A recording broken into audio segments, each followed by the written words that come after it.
కమలా, ఎక్కడికెళ్తున్నావు? అది మీకెందుకు? పనుంది కాబట్టి అడుగుతున్నావు. మేము నిన్ను తీసుకువెళ్ళటానికి వచ్చాం. పద స్టేషన్ కి. నీ మీద మాకు కంప్లైంట్ వచ్చింది. కళ్ళు నెత్తి మీద పెట్టుకొని ఉన్నావా నువ్వు? కొంచెం కూడా బుద్ధి లేని గాడిదా. నాకు అర్థమైంది. ఆ టక్కులాడే నా మీద ఫిర్యాదు చేసుంటుంది. తన మాటలు నమ్మొద్దు. తను నోరు విప్పితే అన్ని అబద్ధాలే. ఏం జరుగుంటుంది? పోలీసోళ్ళు ఇక్కడికి ఎందుకు వచ్చుంటారు? ఈ టక్కులాడి చేయకూడదేదో చేసే ఉంటుంది. చూస్తుంటే ఈ రోజుతో టక్కులాడి పని అయిపోయేలా ఉంది. పదాతి. అయ్యయ్యో, ఏం చేసావేంటి? నిన్ను పోలీసులు పట్టుకెళ్ళటానికి వచ్చారు. ఏం చేశావు? అరే అమ్మగారు, నమస్కారం అండి. మీరేనా చెప్పండి, ఈ బుద్ధి లేని గాడిద ఏ నేరం చేసిందో? నువ్వు మరీ అంతలా నటించుకో. నువ్వే నా మీద ఫిర్యాదు చేశావని నాకు తెలుసు. ఇప్పుడొచ్చి ఏమి తెలియనట్టు వాడని అడుగుతున్నావా? అవునవును, నేనే నీ మీద పోలీస్ కంప్లైంట్ ఇచ్చాను. ఏం చేస్తావు నువ్వు? ఏం చేస్తానా? నీ జుట్టు పట్టుకొని చెట్టు కట్టి వేలాడదీస్తాను. నా జుట్టు చిన్నది కదా, ఒక పని చేస్తాను. నీ 2 చెళ్ళు పట్టుకొని మొత్తం వీధంతా ఈడ్చుకుంటూ వెళ్తాను. పొద్దున్నే పళ్ళు తోముకోటానికి డాబా మీదకొచ్చి ముందు వెనక చూడకుండా వచ్చి పోయే వాళ్ల మీద ఆహ్తూ అని ఉమ్మేస్తూ ఉంటావు. బుద్ధి లేని గాడిద. ఆర్తి గారు, ఏమైంది? మీరు ఎందుకింత గోల్ చేస్తున్నారు? అరే, ఆ రోజు ఫోన్లేని వదిలేశాను. లేదంటే తన్ని మొయ్, ఎవరైనా నోరు విప్పారంటే తీసుకెళ్లి జైల్లో పెట్టిస్తారు. తనే నా మీద పోలీస్ వాళ్ళకి ఫిర్యాదు చేసింది. వాళ్ళు నన్ను జైల్లో పెట్టడానికి తీసుకెళ్తారట. కానీ తను చేసిన నేరం ఏంటి? మేడం, మీకు వివరాలు కావాలంటే స్టేషన్కి వచ్చి తెలుసుకోండి. ఇంతకన్నా మేమేం చెప్పలేం. మేము కమలను అరెస్టు చేయక తప్పదు. ఓయ్ పద. అరే, త్వరగా తీసుకెళ్ళండి తన్ని. పద పద. జైల్లో పడేసి రాళ్లు పగలగొట్టించండి, మట్టి పిసికించండి, బాత్రూంలు కూడా కడిగించండి. ఆర్తి, ఇక వెళ్ళు. ఇక నీ ఇంటికి వెళ్ళు. అలాగే చిన్నమ్మ, నేను చాలా సంతోషంగా ఉన్నాను. ఆ బుద్ధి లేని అడ్డగాడదని పోలీసులు తీసుకెళ్లారు కదా.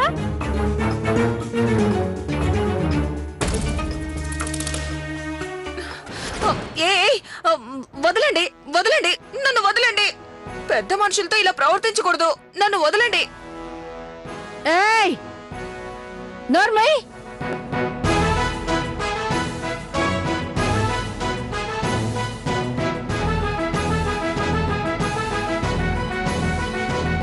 ముయ్. నువ్వే కాదు కమల అంటే పెద్ద కంత్రి దాని వంట కదా నువ్వు. ఇప్పుడే తేల్చేస్తాను. వెళ్ళండి, మీ ఇద్దరు వెళ్ళండి. మీ పని పూర్తయిపోయింది. ఇక నా పని మొదలవుతుంది. వెళ్ళండి. రా, కూర్చో. ఏ, నా మీద చెయ్యి వేస్తే ఊరుకోను. అది చట్ట వ్యతిరేకం తెలుసా? నేను చాలా సినిమాల్లో చూశాను. అలాగా? నువ్వు నాకే చట్టం గురించి చెప్తున్నావా? ఇంకా సినిమాల్లో నువ్వు ఏమేం చూసావో చెప్పు. బల్ల, కుర్చీ, గాంధీ గారి పెద్ద ఫోటో. కానీ ఇక్కడ అవేవీ లేవు. చూడ్డానికి కూడా ఈ స్థలం చాలా చండాలంగా ఉంది. ఛీ! ఇక్కడ ప్రభుత్వానికి స్టేషన్ ని శుభ్రం చేయడానికి కూడా డబ్బులు లేవనుకుంటాను. ఇక మీకు జీతాలేవిస్తారు? ఇదిగోండి, మీరొక పని చేయండి. ఏంటో చెప్పు. మీరు నాతో పాటు ఊరొచ్చేయండి. అక్కడ మీకు మంచి పనిప్పిస్తారు. అరే, ఇంకొక్క మాట మాట్లాడమంటే పళ్ళు రాలిపోతాయి. మా సారుకి ఇలా ఉంటేనే నచ్చుతుంది. కూర్చో. అయినా నేనేం చేశాను? అరే, మళ్ళీ అడిగింది అడుగుతావు. ముయ్.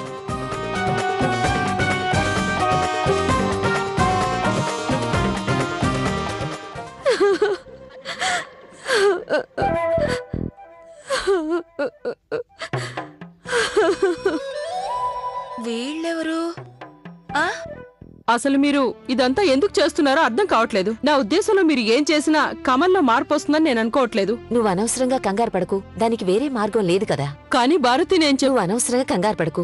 లవ్లీ ప్లాన్ చేసిందంటే బాగా ఆలోచించే చేస్తుంటుంది. అయినా తనొక్కతే కాదు కదా. మోనా, ఆర్య, కార్తిక్, గాయత్రి అక్కయ్య తనతోనే ఉన్నారు. ఆ లేడీ పోలీసులు వచ్చారు కదా, వాళ్లను కూడా తనే పంపించింది.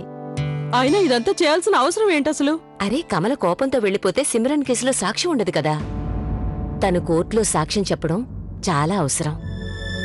మన లవ్లీ మోనాలున్నారే, ఇద్దరూ ఆ పొగరబట్టిన గుర్రానికి కళ్ళెం వేసే తీరుతారు. ఏ అల్లా, ఇప్పుడు ఎవరు ముందో ఎవరు వెనుకో? ముందైనా వెనకైనా అందరం వెళ్లాల్సిందే కదా. కనీసం పోయే ముందైనా ఆ దేవుణ్ణి తలుచుకుందాం. ఏ అల్లా, ఇప్పుడు ఇప్పుడు మనం ఎక్కడికి వెళ్తాం? ఇక్కడికి మనల్ని ఎందుకు తీసుకొస్తారో నీకు తెలీదా? తెలీదు. ఇక్కడ మనల్ని ఒక్కొక్కరిగా పిలిచి పరిగెత్తించి కాల్ చేస్తారు. అందరినీ చంపి పారేస్తారు, చంపేస్తారు. అయినా నేను ఏ తప్పు చెయ్యలేదు. నన్ను ఇక్కడికి ఎందుకు తీసుకొచ్చారు?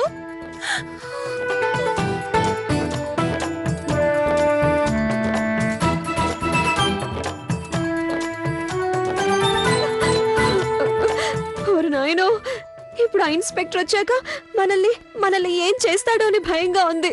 వాడెదురుగా నిలబడితే ఆ యమరాజు కూడా భయపడిపోతాడు. ఎవరా ఇన్స్పెక్టర్? గబ్బర్ సింగ్.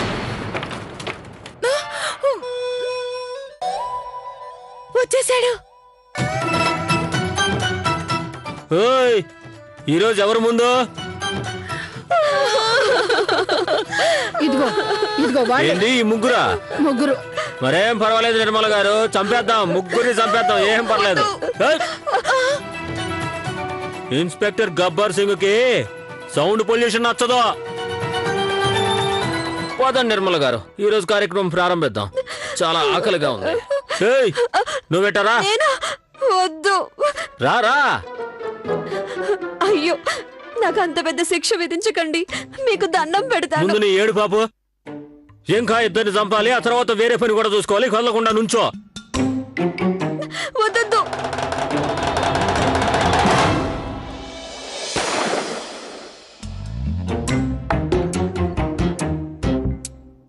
అరే నిర్మల గారు, తను ఒక్క బుల్లెట్ గా చచ్చిపోయిందండి. ఓరి భగవంతుడా, తన్ని చంపేశారు. ఇప్పుడిక మన ఇద్దరమే మిగిలిపోయాం. ఒక పంచి, నువ్వు పారిపో, ఇక్కడి నుంచి పారిపో. కానీ ఎలాగా? ఇద్దరు ఎదురుగా నిలబడున్నారు కదా. ఎలాగంటే పరిగెత్తుకుంటూ పారిపోవాలి. ఇంకెలా పారిపోతావు? అలాగే నేను పారిపోతాను. పారిపో. ఏయ్, అరే, పట్టుకోండి. అది అది పారిపోతుంది. దాన్ని పట్టుకోండి. ముందు దాన్ని పట్టుకోండి. పారిపోతుంది ఇక్కడి నుంచి. పట్టుకోండి. అరే లవ్లీ, ఎంత పని చేసావు నువ్వు. తన మొహం చూసావా, ఎలా భయపడిపోయిందో తను. చూడు, ఈ సాస్ ని చూడు. అనవసరంగా సాస్ అంతా వేస్ట్ చేశావు. ఇది చూడండి. మోనా, నీ డ్రెస్ పూర్తిగా పాడైపోయింది. నువ్వు వెళ్ళి డ్రెస్ చేంజ్ చేసుకో. ఈలోపు మేం వెళ్ళి చూసొస్తాం.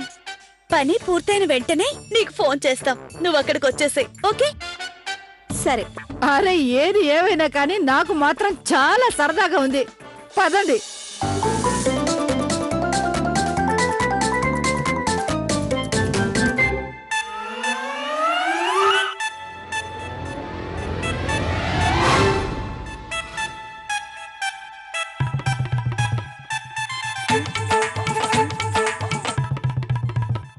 పారిపోయి తప్పించుకుందాం అనుకున్నావా? గబ్బర్ సింగ్ చేతి నుంచి ఇంతవరకు ఎవరు తప్పించుకోలేదు. నువ్వు మాత్రం ఎలా తప్పించుకుంటావు? వద్దు, నేనేం చేయలేదు. నన్ను విడిచిపెట్టండి. కదలకు. పొరపాటున అటు ఇటు అయితే చెవి తెగిపోతుంది. వద్దు, నేనేం చేయలేదు. ఈ టైం అయిపోయింది. నువ్వు దేవుణ్ణి బాగా తలుచుకో. కానీ ఒక్క విషయం, నిన్ను గబ్బర్ సింగ్ నుంచి ఆ దేవుడు కూడా కాపాడలేడు. వద్దు, నేనే తప్పు చేయలేదు. నన్ను వదిలేయండి.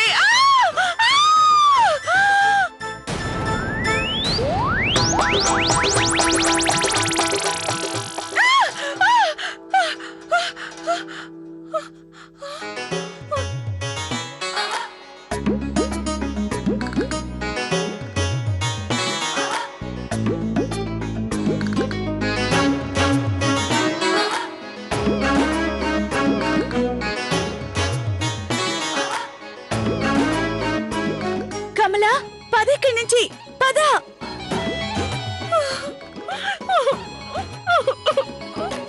లవ్లీ.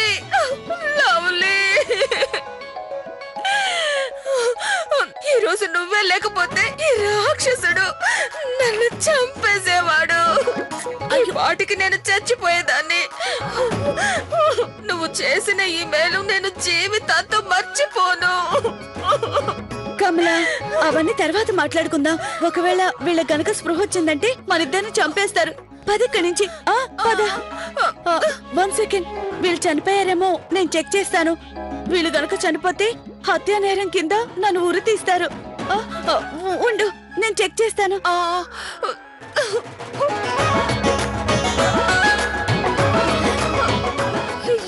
ఏమైంది? బతికి ఉన్నారుగా?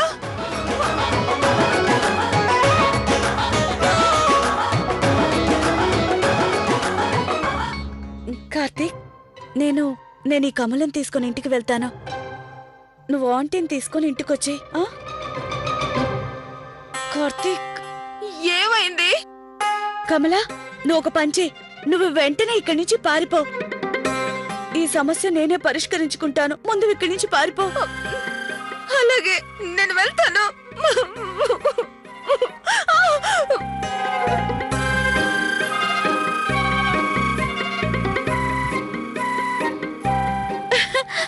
ఉన్నట్టుండి పులి పిల్లిగా మారిపోయింది.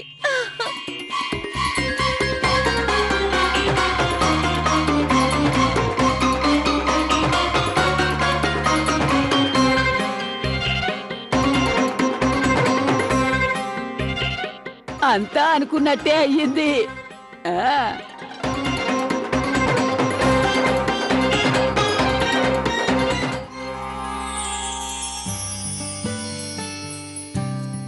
అరే బాబు ఆర్య, నమస్కారం ఆంటీ. చల్లగా ఉండు బాబు. తీసుకోండి ఆర్య. Thank you. అందరూ ఎక్కడికి వెళ్ళారు? బాబు, అందరూ పని మీద బయటికి వెళ్లారు. అలాగే అంకుల్ గారు బ్యాంకులో పనుందని వెళ్లారు. ఈ పాటికి వచ్చేస్తుంటారు. మరి మోనా గారు పిన్ని కనిపించడం లేదు? అది మోనా గాయత్రి గారు లవ్లీతో కలిసి మార్కెట్కి వెళ్లారు. ఈ పాటికి వచ్చేస్తుంటారు.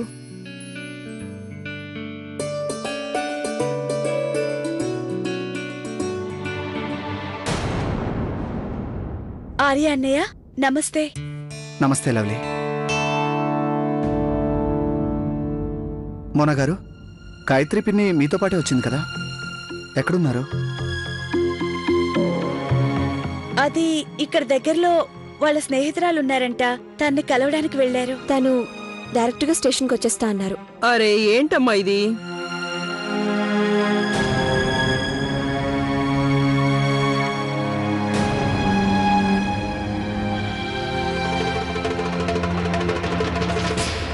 మోనా గారు, అది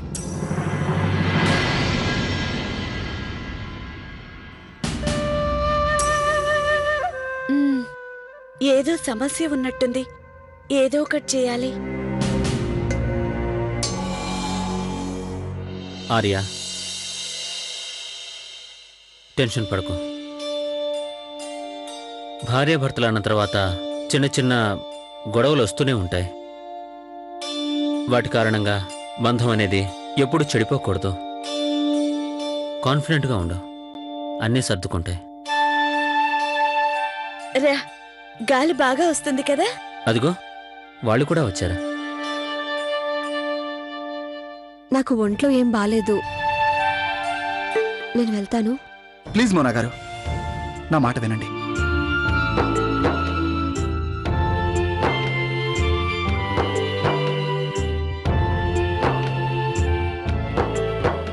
మోనా గారు, మా స్పాన్సర్ అన్న మాటలకి మీరెంతగా బాధపడి ఉంటారో నేను అర్థం చేసుకోగలను.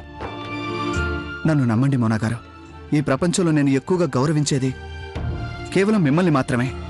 మిమ్మల్ని హర్ట్ చేయడం నాకేమాత్రం ఇష్టం లేదు. మీకు గౌరవం ఇవ్వని చోట నేను ఏ బిజినెస్ చేయను మోనా గారు.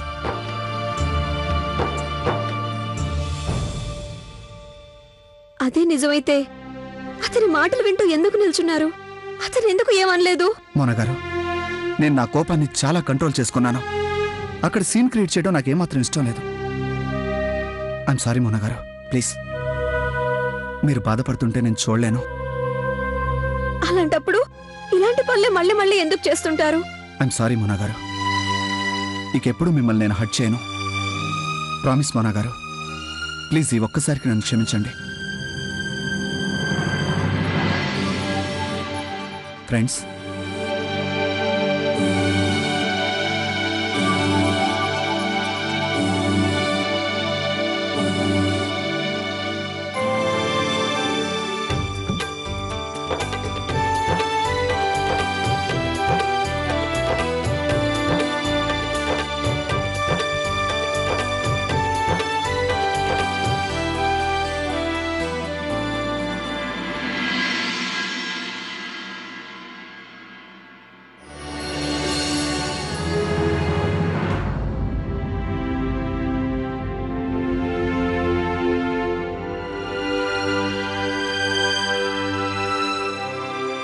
కమల నువ్వా? నువ్విక్కడేం చేస్తున్నా? అవును కమలా, పోలీసు వాళ్ళు నిన్ను అంత తొందరగా ఎలా విడిచిపెట్టారు? పోలీసులేం చేస్తారు? నేనేం నేరం చేయలేదు కదా, నన్ను అలాగే జైల్లో పెట్టడానికి వదలక తప్పలేదు. కమల మామూలు ఆడపిల్లేం కాదు, నన్ను ఎవరు పట్టుకుని బంధించలేరు. అయినా పోలీసులు కూడా నిన్ను చూసి భయపడి పంపించేసుంటారు. లవ్లీ, వస్తున్నా అత్తయ్య గారు. మోనా, ఇదిగో క్యారెట్ హల్వా. అరే వా, ఇంట్లో ఇదంటే అందరికీ చాలా ఇష్టం. ఇష్టమే గాని ఇప్పుడంత కష్టపడి తయారు చేయాల్సిన అవసరం ఏముంది? ఈ కారణంగా మీరు అత్తయ్య గారికి ఫోన్ చేస్తారు కదా, అలాగే మా కోడళ్ళందరినీ పొగుడతారు. చూసావా కౌసల్య, నీ కోడలు కూడా నా కోడల్లాగే అల్లరి పిల్ల. Mona, I'm sorry. నీ విషయంలో నేను పొరపాటు చేశాను. అరే, నువ్వు సారీ చెప్పాల్సిన అవసరం ఏమీ లేదు. నువ్వే కనుక మా ఇద్దరి మధ్య మిస్అండర్స్టాండింగ్ క్లియర్ చేయకపోతే నేను ఇప్పటికీ ఆయన తప్పుగానే ఊహించుకునేదాన్ని. లేదు మోనా, నేను చేసింది ఏం లేదు. ఆర్య అన్నయ్య నువ్వు ఒకరి కోసం ఒకరు పుట్టారు. థ్యాంక్స్ నేనే నీకు చెప్పాలి. ఈ రోజు నువ్వు నాకు చాలా సహాయం చేశావు. పదండి. ఒక్క నిమిషం, ఒక్క ఫోటో దిగుతామా ప్లీజ్?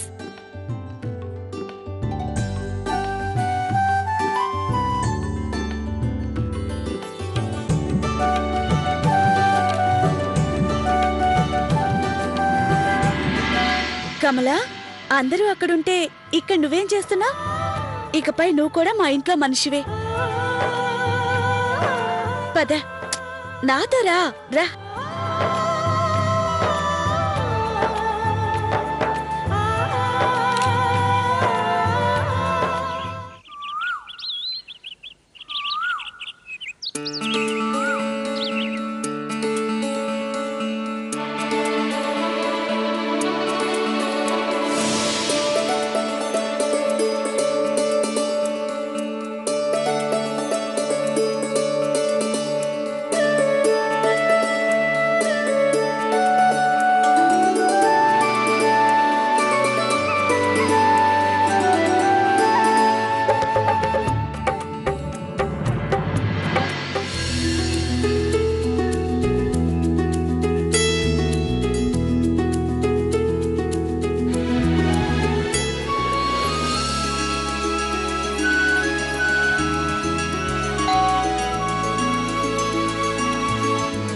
చాలా ఆలస్యం అయిందక్క. తల ఆరబెట్టుకోవడానికి కూడా టైం లేదు. కంగారు పడుకో, పని త్వరగా నేను పూర్తయిపోతుంది. ముందెళ్ళి పేపర్ సరే, తీసుకొస్తాను. ఈ లోపల నేను హాలు సర్దేస్తా.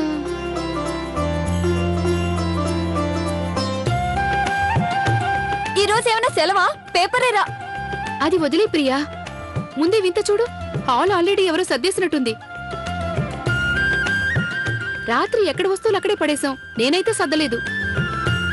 ఎంత అందంగా సర్దారో కదా.